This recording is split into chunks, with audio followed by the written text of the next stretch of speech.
Marissa was 21 when she agreed to house sit for the Wexler family, a wealthy couple who lived in a renovated Victorian home on the edge of Ashwood, Maine. The house itself was over 100 years old, though its crisp white siding, new roof, and updated interior gave the illusion of freshness. On the surface, it was charming: arched windows, a neat little garden, a porch with creaky steps. But Marissa always thought the air around it felt heavier than anywhere else in town, like the house exhaled something stale. The Wexlers paid well, and they took long overseas vacations every summer. For a college student barely scraping together rent, it was a dream.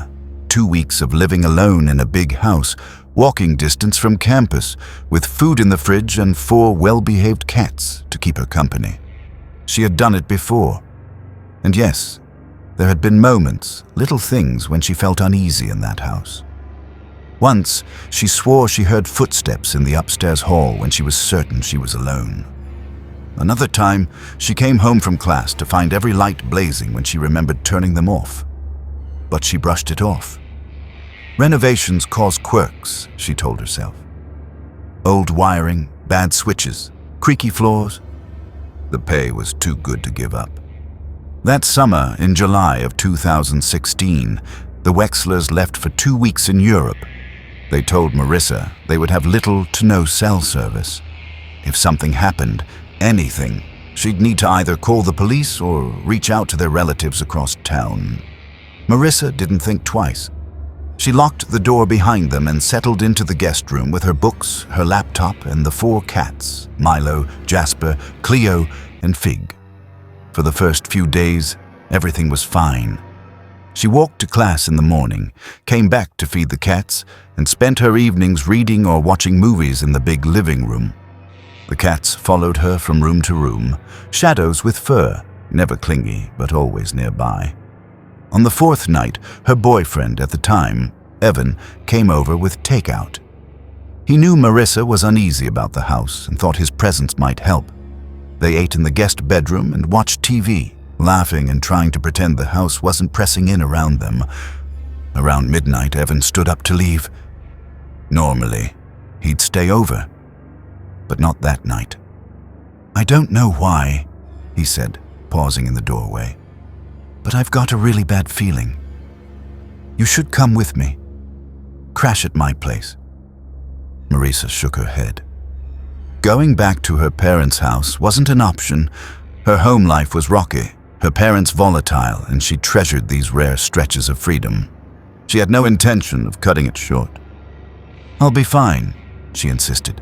"I've got the alarm system, the locks, and 4 cats watching over me."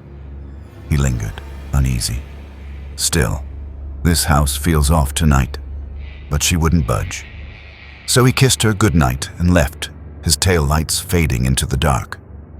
The house swallowed the silence. Marissa made her rounds, locking every door and window, setting the security alarm, turning off the lights. She curled up in bed, ready to sleep. That was when the TV in the corner clicked on. The sudden blast of static light jolted her upright. She blinked at the screen. The remote lay untouched on the nightstand. Frowning, she switched the TV off.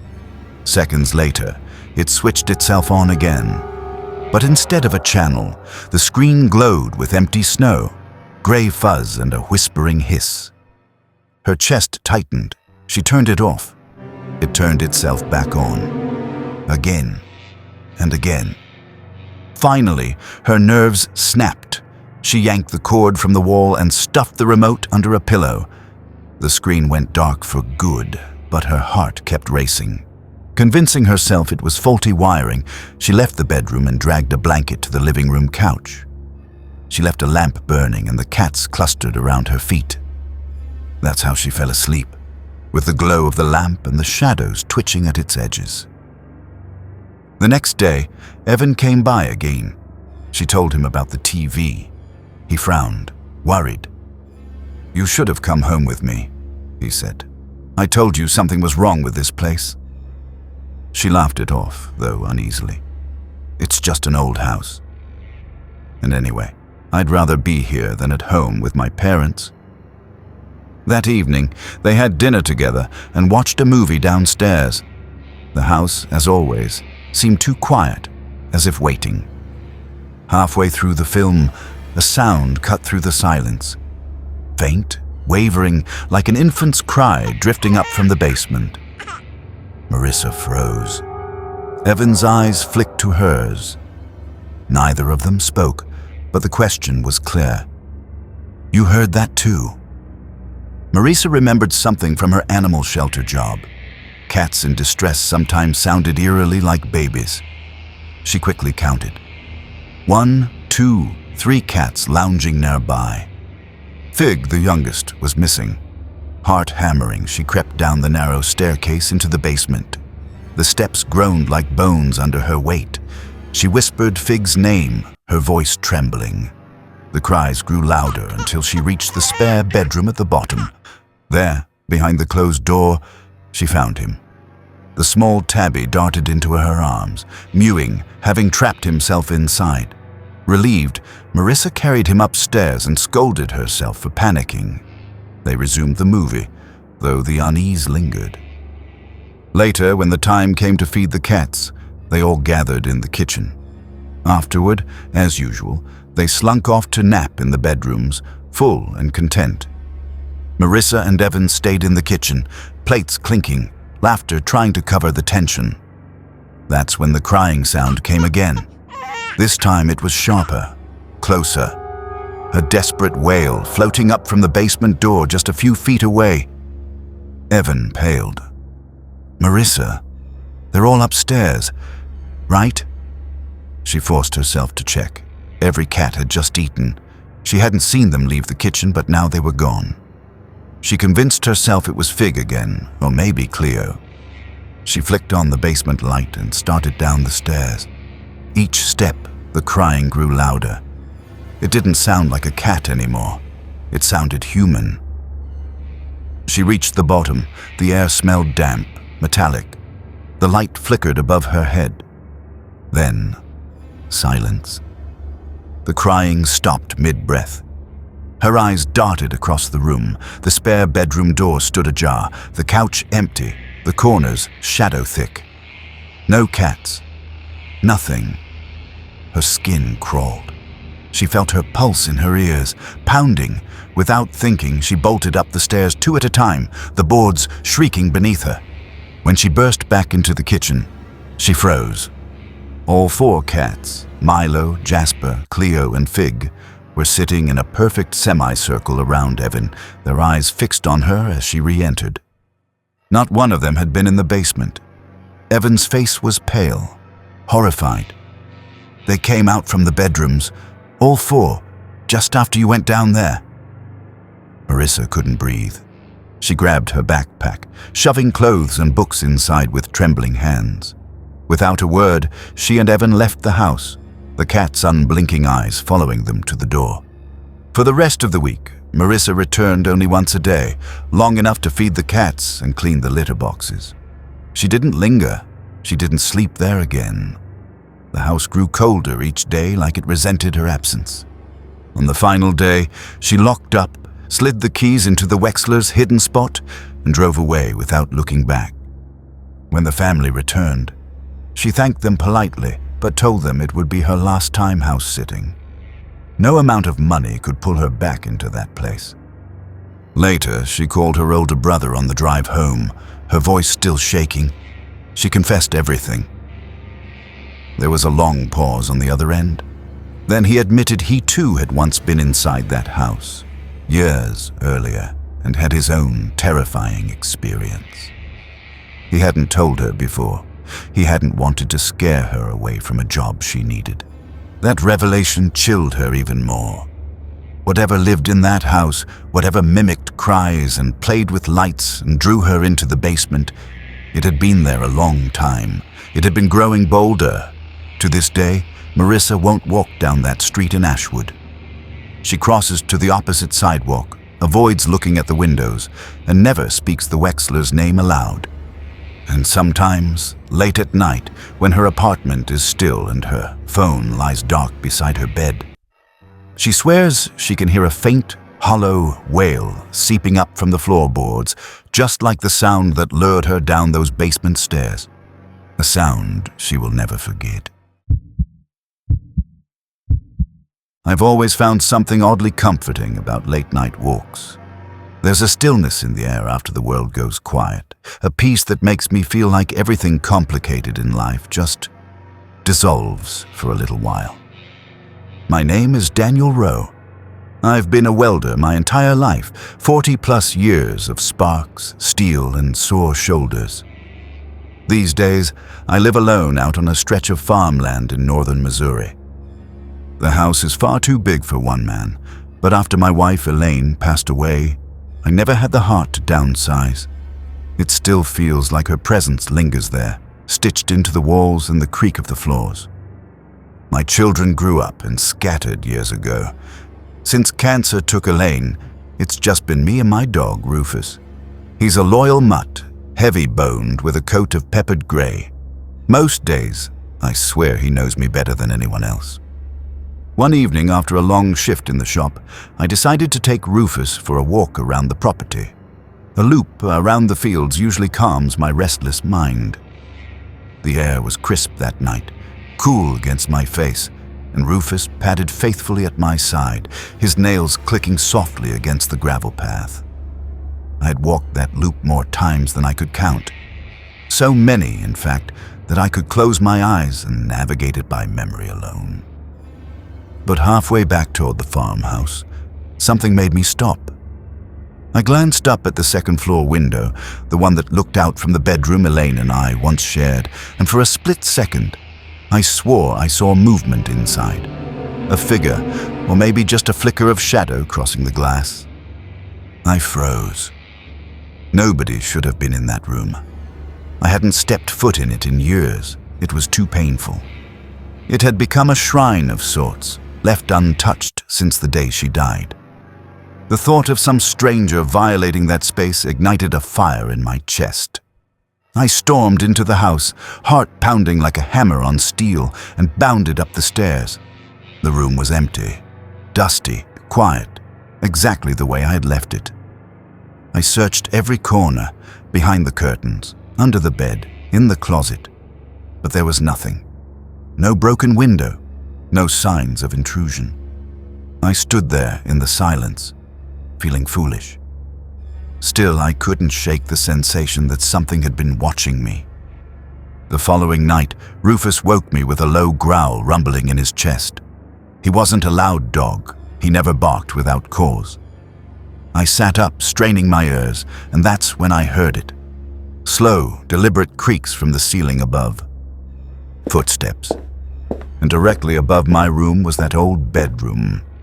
I debated grabbing my hunting rifle from the rack downstairs, but part of me didn't want to escalate things if it was just my imagination. Instead, I armed myself with a heavy flashlight and crept up the staircase. My pulse throbbed in my ears as I pushed open the bedroom door. The room looked exactly the same, untouched, not a sheet or curtain out of place. But my anger was beginning to ferment into unease. The house no longer felt like a sanctuary. It felt like it was keeping secrets from me. The night after, I came down for a glass of water and noticed the kitchen lights blazing. I knew I had turned them off before bed. I don't leave lights burning in empty rooms. That was when the pit of dread settled into my stomach. I called the county sheriff's office, explained that I suspected someone was sneaking around inside. 2 deputies showed up, polite enough, and combed through the property.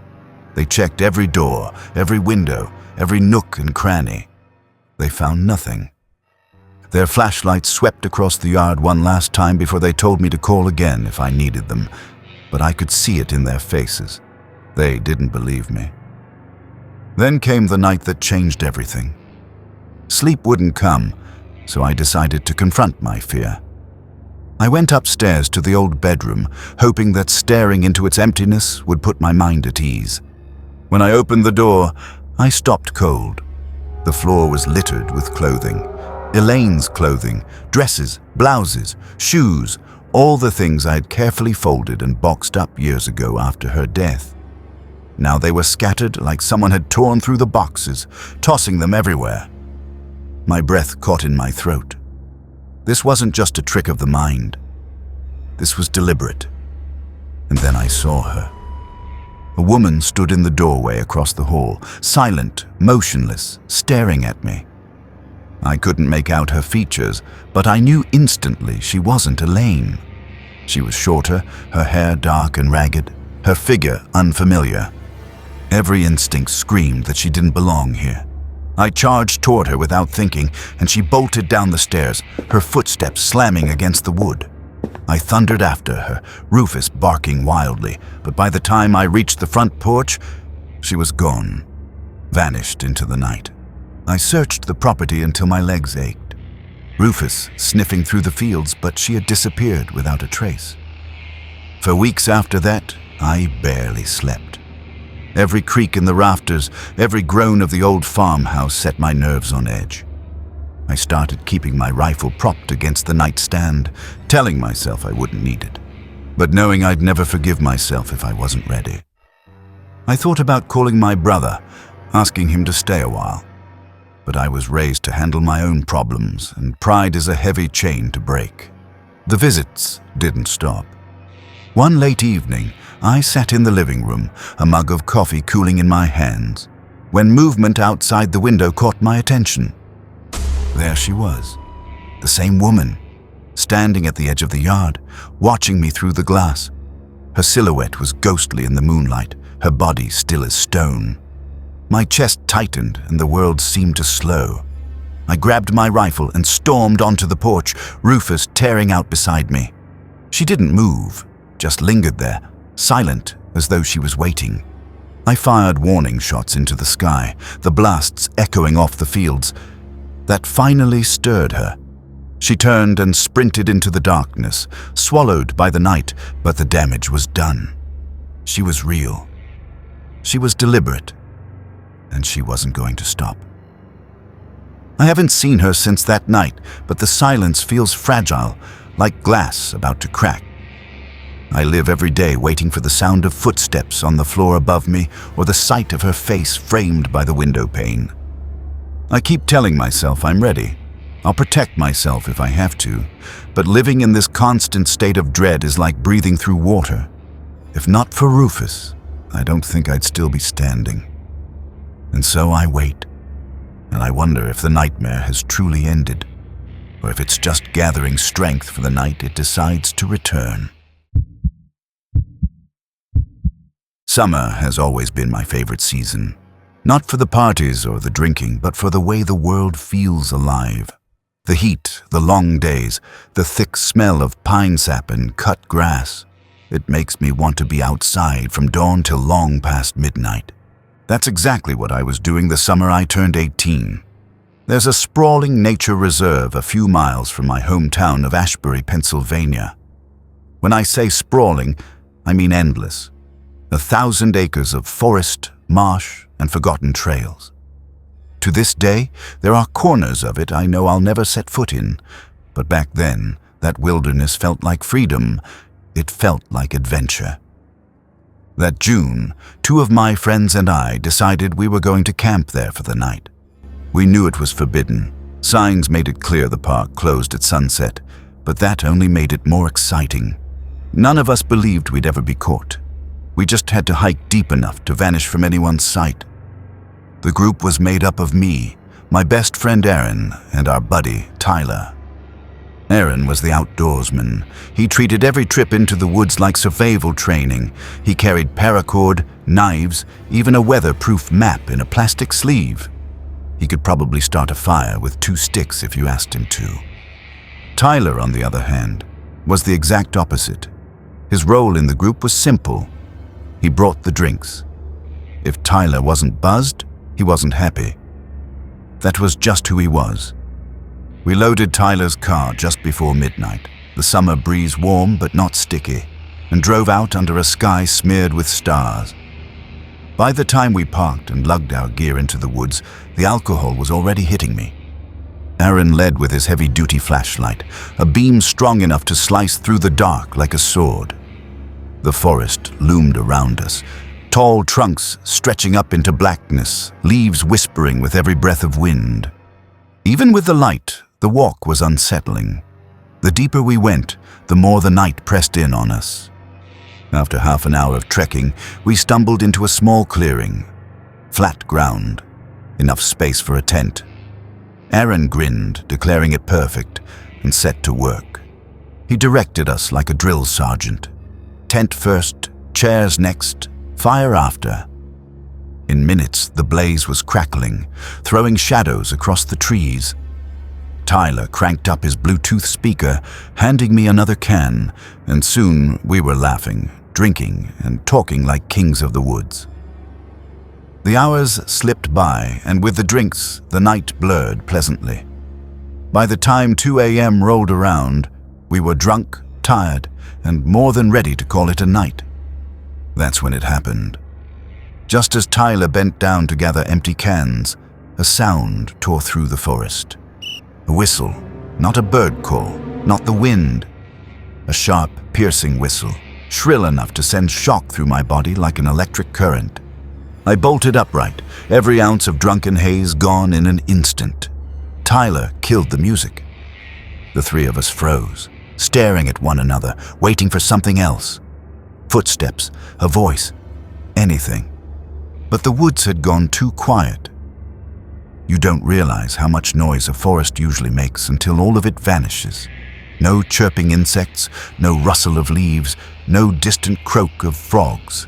Just silence, the kind that feels like it's pressing against your ears. I replayed the sound in my head. It wasn't an animal. It wasn't natural. It was a human whistle, loud but far, like someone calling out across a ball field. Aaron was the first to whisper, "We need to leave. Now." Tyler and I disagreed. Leaving meant walking through the forest in the pitch dark, and if whoever whistled was out there, we'd be heading straight toward them.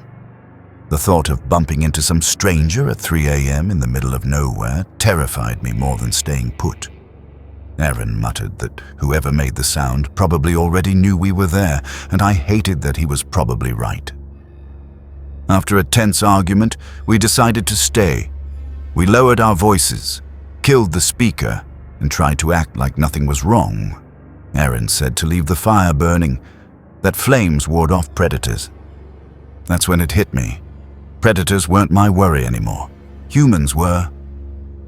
We tried to relax, talking quietly, our laughter forced and nervous. 10 minutes passed, then 20.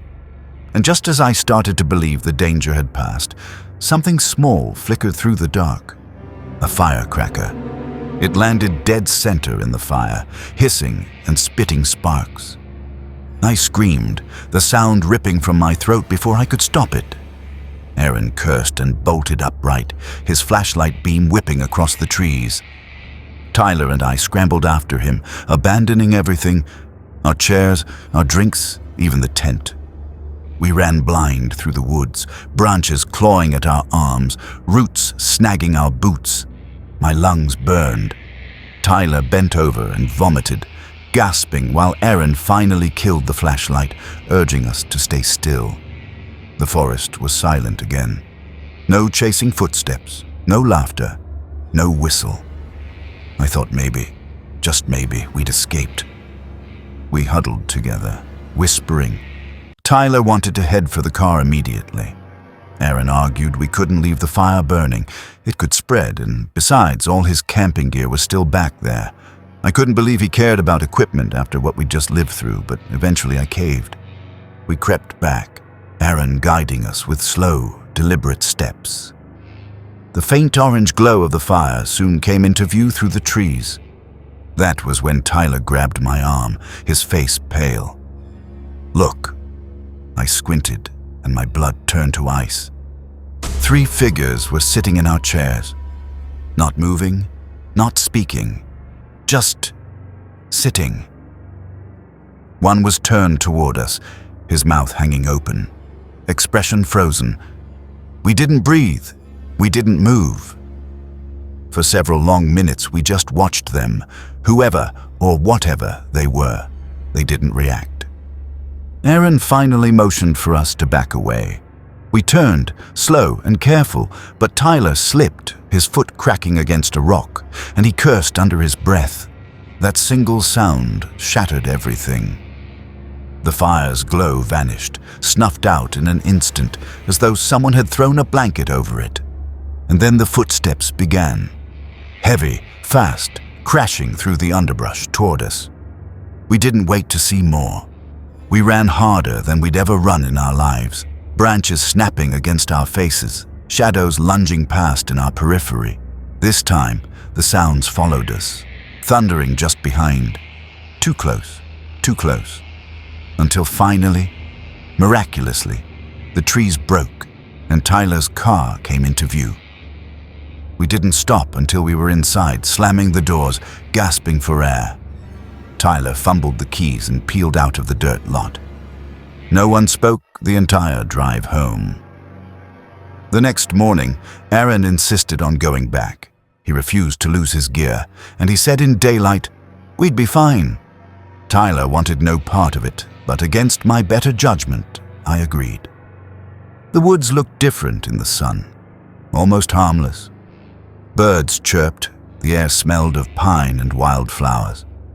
For a moment, I could almost believe nothing had happened.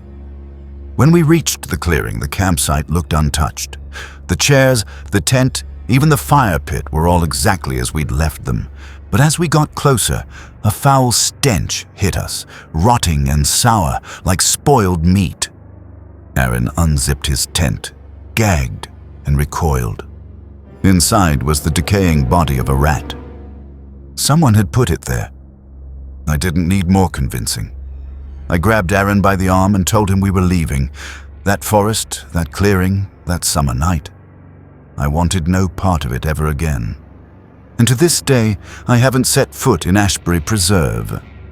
Sometimes, though, when the air is warm and the world is quiet, I swear I can still hear it.